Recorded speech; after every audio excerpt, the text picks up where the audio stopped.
Which Denver Broncos second-year players will have the biggest impact on the team this upcoming season? We take a look back at the 2022 NFL draft class and maybe see where guys fit in Sean Payton's team this upcoming season. You get that and much more on today's brand new episode, Locked On Broncos.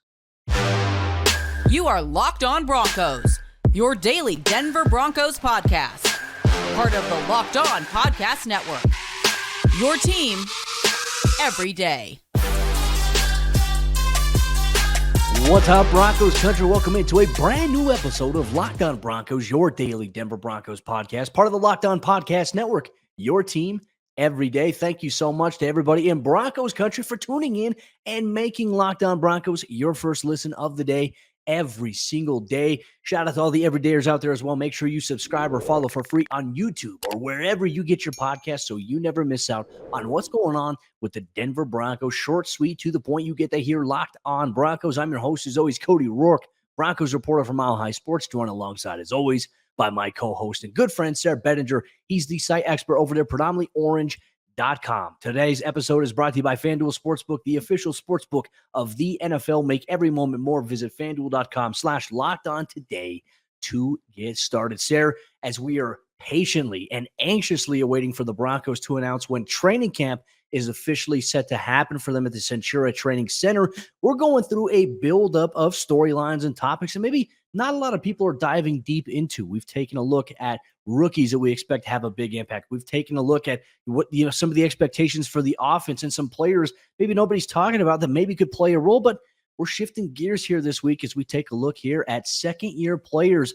Obviously, for the Broncos and George Payton in 2022, the NFL draft was very interesting, not having a first or a second-round pick, but having a late-end pick that they got in that Von Miller trade initially with the LA Rams, which led to Nick Bonito. We'll talk about him, but ultimately, the one guy who starred and really shined the most, I'd say for the most part, out of any Broncos rookie from 2022, and that was Greg Dulcich. So let's talk about him to open up today's episode of the show. And can he emerge as maybe one of the top playmakers at the tight end position in the NFL? Let's dive deep into this discussion here. Well, Cody, we might need to have Greg Dulcich, as glorious as his head of hair is. He might need to show up at training camp with some green locks, paint his face white, get the red lipstick and all that going on, and ask everybody, why so serious? Because Sean Payton's saying this guy could be the Joker in the Denver Broncos offense, right? I mean, he is this mismatch in the passing game. We saw it pretty much, or heard about it at least. You saw it right away when he got to the team last year at rookie minicamp, OTAs, all these things. He's making headlines. It's all about the Greg Dulcich hype train. Then all of a sudden he suffers an injury, puts him out through the first 5 weeks of the season. He comes out in week 6 against the Chargers on Monday Night Football. Just immediate impact, immediate jolt to the offense. Looked outstanding in that first half against the Chargers. And like you said, he played really well in those 10 games that he got last year, but injuries. Just the story of the 2022 season, really one of the main ones for the Broncos. But now Sean Payton is revving up that freight train again. He's revving up the hype train for Greg Dulcich and saying he could be this Joker, which is a role that hasn't always been a tight end in Sean Payton's offense. But look, I'm here for it. I know you are, Cody. It's going to be exciting to see what Dulcich can do in year 2, but you kind of get the feeling of all the year 2 players on the Broncos roster, and it was a big class last year. It seems like Dulcich is shaping up to be the most impactful. Well, and that's the hope, right? Can he be just this dynamic playmaking option that's not really at the wide receiver position or the running back position, or heck, even quarterback, that gives you maybe an advantage some other teams don't have? And I think that's where Sean Payton, that's what I'm excited about seeing with him as the coach there, because he understands that, hey, not every tight end is meant to just fit into the prototypical, you're a tight end, you must be able to do this. It's about, hey, okay, you play the tight end position, but you have this size, you have this speed. Let's see what we do here. We can put you in the slot, we'll put you on the outside. Well, let's use you as an offset wing. Let's bring you back underneath the formations. Let's get you involved in the screen game potentially. These are all things that Joker role would typically entail here for Sean Payton. And so for me, I look at that and I think, okay, having a guy who can play that type of positional flex, has the versatility to do a lot of different things, it allows you to open up and maximize your personnel on the offensive side of the ball. Now, you go back to probably one of the more important points of this whole conversation here, and that is health. And so far throughout OTAs and minicamp, Greg Dulcich made it through fully healthy and didn't have any type of injuries or setbacks. So that is a great sign. And maybe it's the change in the Broncos strength and conditioning program, their emphasis obviously with Bo Lowry coming in there. I think that's important for them to kind of put things into perspective here. Now, I think for Dulcich, the question we have is, hey, like, how can he continue to grow and elevate? What is an area of his game where he can improve? Sayre, you nailed it. In the games that we saw him play, it's just anytime that the Broncos offense needed something, and, as ugly as the offense was at times, Greg Dulcich made things fun to watch, right? Whether he was catching a pass across the middle of the field, he was catching things vertically up the seam against the Jacksonville Jaguars, really going off there. We thought to ourselves, like, hey, this is a guy, he's not your typical tight end. This is a guy who, we hate to make this comparison, right? But if you had to compare like the way that he plays, not maybe at the level that this guy currently plays at, though, but he is a Travis Kelce type of player, not as big as Kelce, but moves like Kelce. And you maybe make an argument, it might be a little bit faster than Kelce here, but Kelce obviously has that stature and that respect, and rightfully so. He's earned it. But in terms of a comparison in today's NFL, I feel like, hey, that probably is the best comparison you can make in terms of the type of player that he is. And it would be even better if somehow the Broncos can find a way to get Dulcich to match that production that you do see when you play a team like the Kansas City Chiefs, who we're always sitting here on these shows when we do our crossovers with Locked On Chiefs. We're always talking about who's going to stop Travis Kelce, because this is a guy who's always finding ways to get open. Greg Dulcich hopefully can be that guy here in Sean Payton's offense this upcoming season. It's kind of like you talk about when you're sitting there just watching the games against the Chiefs or watching the Chiefs play really anybody else. You're always just asking, like, how the heck is Travis Kelce? How is he always wide open? And we talked about that last year with Greg Dulcich really being that guy that's like, when you're watching the Broncos or when your team is facing the Broncos, you want, as Broncos fans, you want the other team and their fans to be asking, why the heck is Greg Dulcich always wide open? Why is nobody covering this guy? We want other teams to be wondering why their linebackers can't cover tight ends for a change. Cody, enough about the Broncos not being able to cover tight ends. We need to just get a tight end that teams can't cover so we don't have to worry about that anymore. So Greg Dulcich is that guy. He is that mismatch in the passing game. He has speed. He has strong hands. He has vision after the catch, and he's a playmaker, right? I think that's really the great thing about him is a lot of tight ends, they're kind of, they're big bodies and they're imposing physically, but a lot of them are just kind of like plotters out there. It's not like, even the guys, some of them who run in the low 4.5s, 4.6s, they don't play as fast. Yeah, Noah Fant. Some of them, they don't play quite as fast as you would hope. Greg Dulcich is a guy that plays game fast and he's quick. You don't get a lot of guys that size that are quick, able to kind of change directions quickly or get upfield quickly. He can do that, which is why I think Sean Payton is speaking so highly of him. He can do a lot of different things that I think this offense, Cody, I'm not out at the practices. I know you can't say. My guess would be that they want to get the ball out quickly this season. Like Russell Wilson, you get the ball out quickly, and you've got guys that can do that. Greg Dulcich may be one of your best in that regard. So get the ball to this guy quickly. I think he's going to have a big year. So if you're a fantasy player prepping for your fantasy draft here pretty soon, I would say Greg Dulcich should be a high priority at this position, maybe a sleeper for your fantasy team. I would second that in terms of, just things that I know. I think adding Greg Dulcich to your fantasy lineup would be fantastic. And you can always check out, folks, as well, the Locked On Fantasy Football podcast.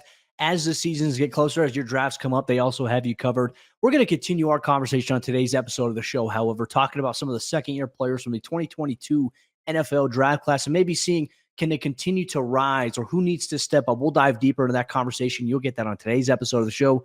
This episode, Locked On Broncos, is brought to you by our friends over there, FanDuel Sportsbook, and baseball season is in full swing, and there's no better place to get in on the action than FanDuel, America's #1 sportsbook, because right now, new customers, they get a no-sweat first bet up to $1,000. That's up to $1,000 back in bonus bets if your first bet doesn't win. Just go to FanDuel.com/lockedon to join here today. And if you want some Denver Broncos related props or future prop bets at FanDuel, here's what you can get. Russell Wilson right now is tied for the 7th best odds right now, according to FanDuel Sportsbook, to win Comeback Player of the Year. If you feel like Russ can really turn in a really big performance, maybe that's something you want to put some action on there. Also, the Broncos have the 12th best odds to win the entire AFC this upcoming season. If they start rattling off wins early on in the season, does that change in terms of the optics? FanDuel Sportsbook has you covered every step of the way with all the action here today. So don't miss your chance to snag a no sweat first bet up to $1,000 when you join FanDuel today. Just go to FanDuel.com/lockedon to sign up. FanDuel, the official partner of the NFL. 2 second-year Denver Broncos defensive players needing to step up in a big way this coming season, especially Cody. I would say one of these guys in particular, after the injury news with Baron Browning potentially starting the season on the PUP. Let's talk a little bit about Nick Bonito, last year's top pick, and Damarri Mathis, one of the team's top 4 picks last year, a 4th rounder out of Pittsburgh who started 14 games. This is a pair of defensive players that feels like they're on very different trajectories right now. It feels like maybe Nick Bonito is trending towards, is he going to be just a rotational guy right now? We're not really talking about him as a starter, whereas Damarri Mathis, we're talking about him as a potential ascending stud at the cornerback position, almost putting his name in Sharpie there at the cornerback position opposite Pat Surtain. Let's start with Nick Bonito. What is the beat on him right now, as far as, especially after, Baron Browning's injury, bringing in Frank Clark? What is the role that we maybe could see for him in 2023? Well, I can tell you this right now. I know a lot of Broncos fans want them to go bring in another edge rusher. I know you would like that as well. But I mean, right now, the guys that they have at that position, they have Randy Gregory, they have Jonathan Cooper, who we've talked about and raved on the show, has had probably one of the best off seasons that we've seen. And then Cortland Sutton on the offensive side of the ball is another guy there. We've talked about that in some previous episodes of the show. But you look at that, you have 2 undrafted guys, one in Marcus Haynes and one in Incum, who is, those guys, I think, had a very impressive performance there. And then you look at Bonito, you look at Christopher Allen, who was an undrafted guy last year, redshirted due to injury. And I think that a lot of people are looking at maybe the Broncos edge rusher situation, and they're saying, okay, hey, with the Baron Browning injury that he has, why can't Nick Bonito step up and be the guy who starts opposite of Randy Gregory? And to be honest with you, I think that his draft status and where he was taken, Sayre, ultimately in the eyes of many fans, I think that's going to be used against him. But I know that you and I have talked about this on the show so many times. I think it's important, folks.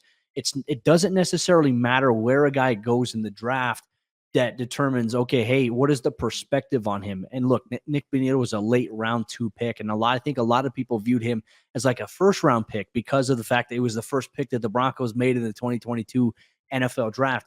Bonito is in a developmental phase right now where I think he needs to be, right? And I think last year, he didn't get a lot of playing time on the defensive side of the ball. He played some special teams, but he's going to have to play more special teams this year, Sayre. And then he's also going to have to make the most of the reps that he gets in training camp and in the preseason at the outside linebacker position to really kind of solidify, hey, is this going to be a guy who's going to be used in our main rotation? And I think we've also discussed this as well. I feel like one of the things that really has impacted maybe the perception of Bonito differently was how he played at Oklahoma, right? He was kind of a positionless player. They moved him all over the field because he's athletic and he has the ability to do that. But in the NFL, it just simply hasn't translated to what he was able to do at the college level. Doesn't mean he's never going to be able to get there. But Bonito, he's going to have to beat out some guys at the edge rusher position to really solidify that, hey, he is a guy who should be in serious consideration for a rotational role coming off the bench defensively this year. And hey, if a starter goes down, you have comfort that he can maybe step in and start. These are things we want to see answered during training camp. And I think last year, the fact that really there were injuries at the position, like you've mentioned this before, and it really opened my eyes because I hadn't even really thought about it this way. But you have injuries at the edge position, and still he wasn't getting the reps.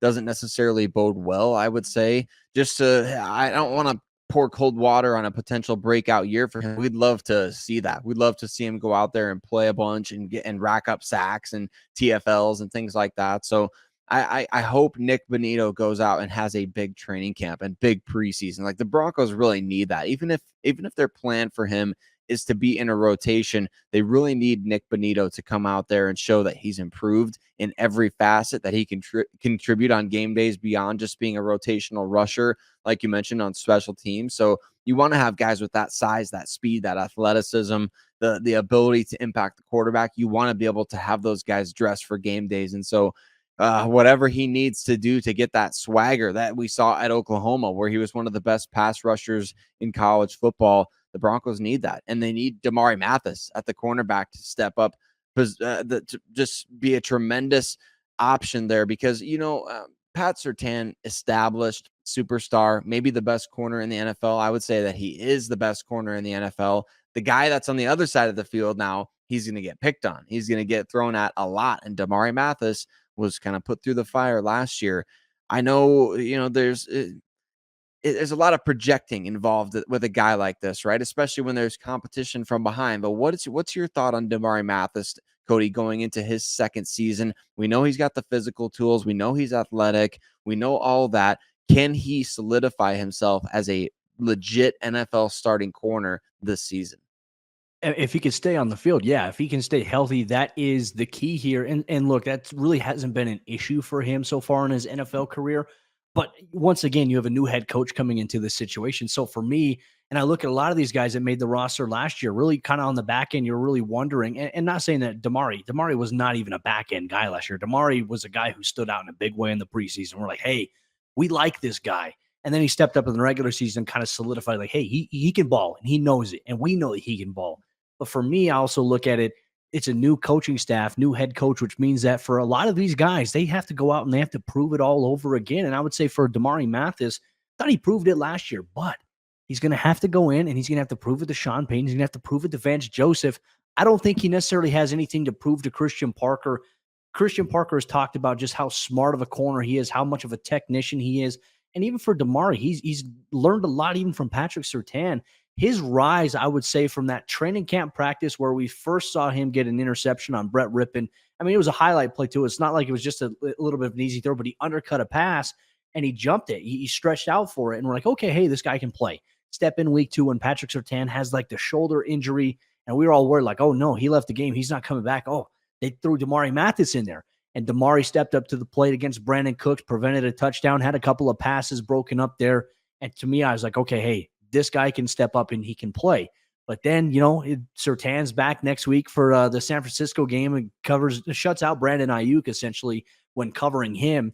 And then a couple weeks later, the Colts game, Ronald Darby goes down. Damarri steps in and it's like, all right, hey, this is going to be a guy who gets tested a bit. And we saw that against the Chargers. They went after him. And even though he got called for 4 PIs, he also had a key pass breakup on 4th and 1 that gave them a chance to go and win the game. Unfortunately, we knew the offense was not in a very good position here for this Denver team.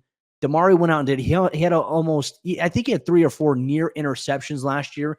You want to see him get his hands on the ball and actually generate some takeaways. But for the most part, he was tested and he came out on the other side of it. Now he's just got to go out there and he's just going to have to prove it again. I know as cliche as it sounds, but when you have a new coaching staff, that's where everything gets a little bit bigger. You've already proved it to one coaching staff. Can you prove it to a guy like Sean Payton who really values defensive back play in the NFL? And for a guy like Christian Parker, that means that you were retained by Sean Payton, right? For a reason. You were retained because of your ability to develop these young guys. And Damarri Mathis is a guy that I think Christian Parker might be willing to stick his neck out for of what he did last year. So it's really trusting your coaches, trusting their ability to develop these guys and get the most out of them. Because like we talked about, I mean, Damarri Mathis is a physical specimen and he's the ideal height, weight, speed, vertical jump. He's got all the physical skills.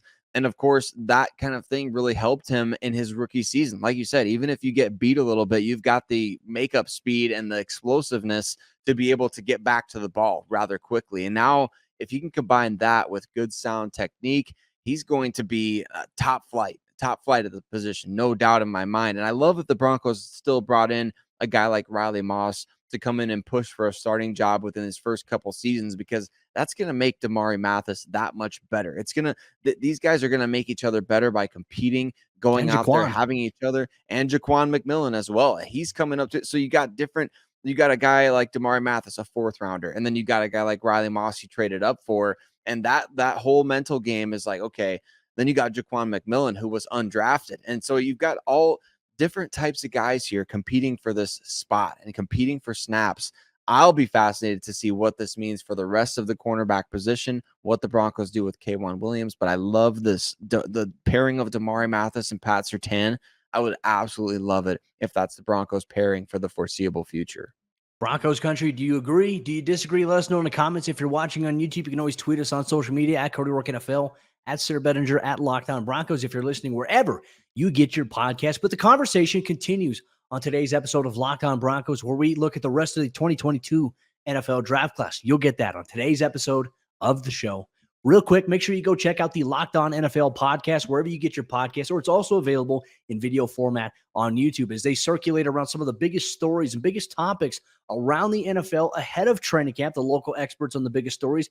You get all the NFL action because for the true fan, there is never an off season. Check it out today, the Locked On NFL podcast, wherever you get your podcasts or on YouTube.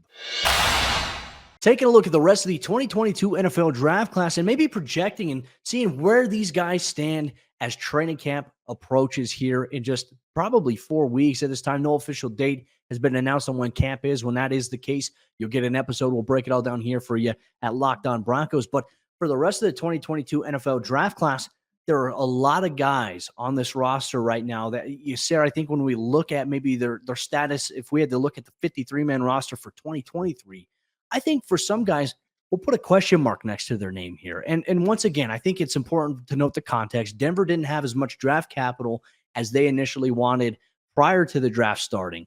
And because of the Von Miller trade, and that really impacted a lot of things, because the Russell Wilson trade, that impacted a lot of what Denver maybe could have been able to do had they had a first and second round pick initially in that draft. So let's get to a one guy who was also taken pretty high, and that's Eyioma Uwazurike. We're going to look at a position here. You have Eyioma Uwazurike, and you have Matt Henningsen, who was drafted a little bit later on. Both played the same position, but Matt Henningsen played more as a rookie than Uwazurike did.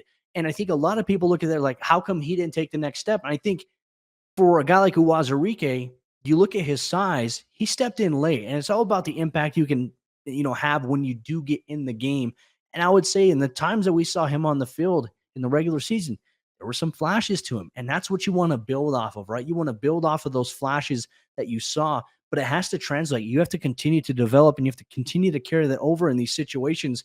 And with Marcus Dixon returning, it makes things interesting at defensive end right now between Henningsen and Uwazurike. And there's some other guys here, but we're going to focus strictly on the 2022 NFL draft class. Yeah, and I think those two guys, their development, what the coaching staff and the front office look at as they watch I know there's only so much you can glean from OTAs and things like that as well, but you're projecting a little bit. You're looking at last year's tape.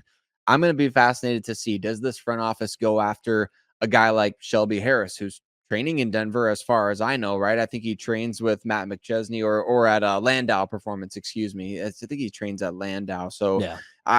Cody, I would be fascinated to see, will they go pick up a guy like Shelby Harris who is on the ready, could contribute right away, could play for you immediately, or are they going to bank on these young guys? Because if they go into training camp, they don't sign anybody, to me, it says they really are buying the future of Eyioma Uwazurike and Matt Henningsen and believing that those guys can be in the rotation, because right now you've got Zach Allen, DJ Jones, Mike Purcell. Those are your proven defensive linemen. Other than that, these other guys are wild cards. They're not necessarily the joker of the defensive side like Greg Dulcich is on offense, but they're wild cards. They could potentially be something, they could potentially not. So I'll be fascinated to see as we get closer to camp, what roster moves are made. Does any veteran get added? That could impact this discussion. Well, now we transition to Montreal Washington, drafted in the 5th round. Obviously an explosive return option. And look, we look at the wide receiver depth right now for this team. They are loaded with a bunch of guys who have, I think, when you look at the projections, they have some pretty impressive projections if things carry over into training camp. Montreal Washington is a guy you and I have talked about here on the show that for him, we know that he has all the tools, all the traits to be a very good returner here in the NFL. But I think the biggest thing that we probably need to see from him in training camp and in the preseason is demonstrating that he can be an offensive weapon, right? You look at speed that Denver has here. KJ Hamler, Marvin Mims, Montreal Washington has some speed to him. You look at Jalen Virgil.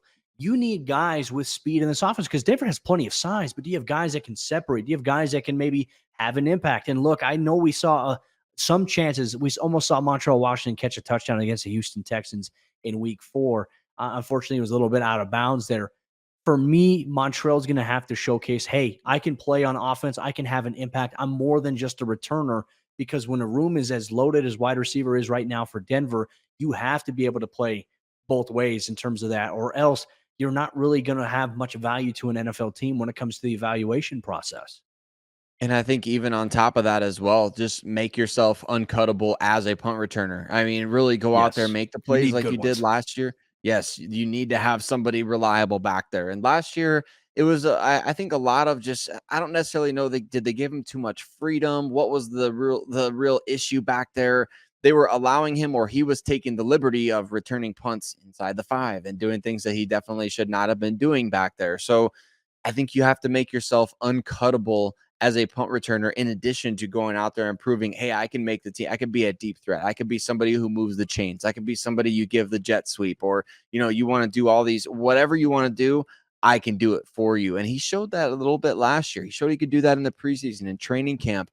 And then even in that Texans game, like you mentioned, but the negative stuff started to creep up, just like Loki started to creep into frame. If you're not watching on YouTube, you need to get to the YouTube page, subscribe, and watch, because we get appearances from Loki. We have appearances from Grogu, the child behind me. It's all encompassing here. Marvel, Star Wars, Broncos, you get it all on this show. So, Cody, that's where I'm at with Montreal Washington. I feel like he absolutely has to be the best punt returner on the team if he's going to crack it as a wide receiver. It's going to be the most important thing he can do. And obviously ball security, decision-making, those things factor into it. Let's go to another guy now here as well as we get toward the back end of today's episode, Locked On Broncos, and that is Luke Wattenberg. I mean, you look at the offensive line, training camp, the positions you always have the most depth at, offensive line, wide receiver, cornerback specifically, and that really kind of rounds things out for the most part in terms of the positions that have the most guys there. For Luke Wattenberg, it's very interesting, considering obviously the addition of Kyle Fuller. Let me just say this. Okay, you have Lloyd Cushenberry, you have Alex Forsythe, who was drafted this year, and you also have Luke Wattenberg, who are really in contention right now to play center. So for me, you look at that. Wattenberg also demonstrated the ability to play some guard last year. Can he continue to stack on that? Do you see him maybe as a depth option behind one of the starters at whether it be center or guard? And I think they maybe expand it out even a little further. Just try him at tackle. He played tackle at Washington. He's got 34-inch arms. He was I believe at his position group, he was like a 9.5 something in the RAS department. So there's no reason, I don't think, why not try him at tackle, guard, get him opportunities, give him every opportunity to make this team, because we've talked about this. You want to be as homegrown as possible. Let's get a homegrown roster and let's get these guys developing, moving forward. Zach Strief, what can you do with Luke Wattenberg? How can you help him be a valuable backup NFL offensive lineman, maybe even a future starter? I don't think that potential has gone anywhere. I think he could still be that, and at any one of the 5 positions. So we'll see what they do with him here in the offseason. To round things out, let's talk about defensive backs here on today's episode of the show. Players we've already talked about, Delarrin Turner-Yell, and then we'll mention a cornerback here in Faion Hicks, who was a 7th rounder last year, who initially got cut when roster cuts happened, was brought back onto the practice squad. When you look at cornerback, and we talk about the guys that we have talked about, right? You're looking at Surtain, Damarri, Riley Moss, Jaquan McMillan working his way up. It almost feels like this is a very, very crucial training camp ahead. And even undrafted rookie free agent Art Green, got to talk about him. You look at a guy like Faion Hicks and you look at where Delarrin Turner-Yell is, it seems like the status of maybe Hicks' roster spot potential on this team in 2023 is kind of questionable, whereas Delarrin Turner-Yell has made tremendous progress, even though he was one of the players we listed as with the most pressure on them to make the roster this season. But with J.L. Skinner missing time at OTAs due to whatever injury he was dealing with, Delarrin Turner-Yell is also a guy who's in position to make this roster as potentially the 4th or 5th safety here. And I think that would be exciting, right? You want to see these guys improve. You want to see these guys get better. He played quite a bit of special teams last year. Can he factor in, show some improvement defensively, right? He was drafted. Everybody's like, well, maybe this is the next Kareem Jackson, right? So show some of that ability to come up and make some hits at the line of scrimmage and really be physical out there. And for Faion Hicks, Cody, I think it's really a matter of, was he a Christian Parker pick or was he an Ejiro Evero pick? I know there was a lot of talk at the time he was drafted. Hey, he played in Jim Leonard's defense at Wisconsin. He must be technically sound, must be pretty good out there. And I'd love to see him show improvement as well. I'd love to be talking about on this show a couple months down the road here, like, wow, maybe we sold Faion Hicks a little short in OTAs and back in June. I'd love to be at that position with him. And right now, I just don't know with the players at the cornerback position. It's going to be tough to make that roster at that spot. Well, Broncos Country, let us know your thoughts on what we discussed today surrounding the 2022 NFL Draft Class, maybe projections as they enter their 2nd year in the NFL. Make sure you comment on the YouTube video, like it, and interact with other members in Broncos Country as well. For the algorithm, if you're listening wherever you get your podcasts, it mean the world to us. If you listen on Spotify or Apple Podcasts, if you'd leave us a 5-star review, if you love Locked On Broncos, Tell us why you listen every day, and tell us if you're an everydayer out there. We'd love to hear it in the review section so we can give you a shout out here on the show. That'll wrap up today's episode, Locked On Broncos. Hey, hopefully this week we'll find out when training camp will be officially announced here for this team. We'll have you covered with conversation going on with the Denver Broncos as well, including some mailbag stuff. So keep your eyes peeled on Twitter for a tweet prompting you to send in your Broncos questions. Sayre and myself, we'll dive deeper them this week on the Locked On Broncos podcast, wherever you get your podcasts, and on YouTube.